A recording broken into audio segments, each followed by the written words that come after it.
الو يا حلوين، عاملين ايه؟ يا رب تكونوا بخير وبصحة وسعادة وهنا يا رب. كل عيد فطر وانتوا بألف خير وسعادة مع اهاليكم. متشكرة طبعا على كل المتابعين على القناة وعلى تفاعلهم معايا. بشكركم واحد واحد.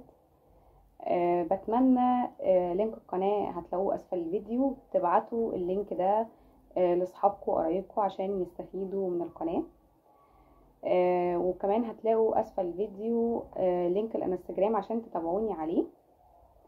ان شاء الله كل جديد بمجرد ما تشتركوا على القناة كل جديد هيوصل لكم اول باول. موضوعنا النهاردة بيتكلم عن ايه؟ شوية تصرفات انت بتعملها بعفوية بمنتهى البساطة.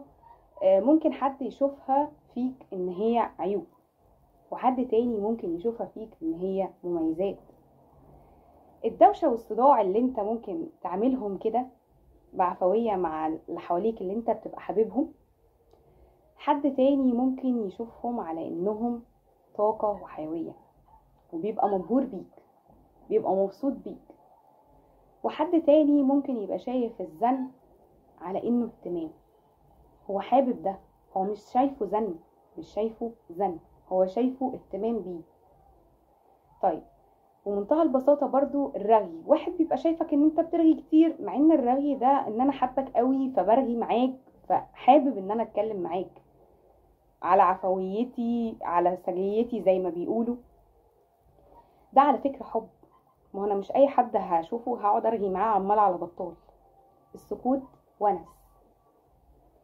طيب عيبنا ده، او زي ما بيقولوا ان هو بيتفسر على انه عيب التصرف اللي انا عملته، هو عيب في عين الناس اللي عمرها ما شافتك بعين المحبة، عمرها ما شافتك بعين المحبة. عشان كده اوعى تبذل مجهود عشان ترضي حد او تعجب حد، لانك مهما بذلت عمرك ما هتعجبه.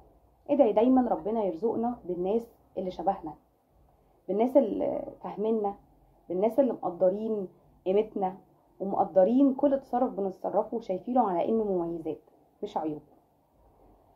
انت جميل وحلو زي ما انت، فما تغيرش من حلاوتك. العيوب اللي ممكن يبقى حد شايفها انها عيوب، بالعكس هي محلياك، هي ضيفالك، هي دي اللي مخلياك مميز عن اي حد. انت حلو، خليك واثق من نفسك.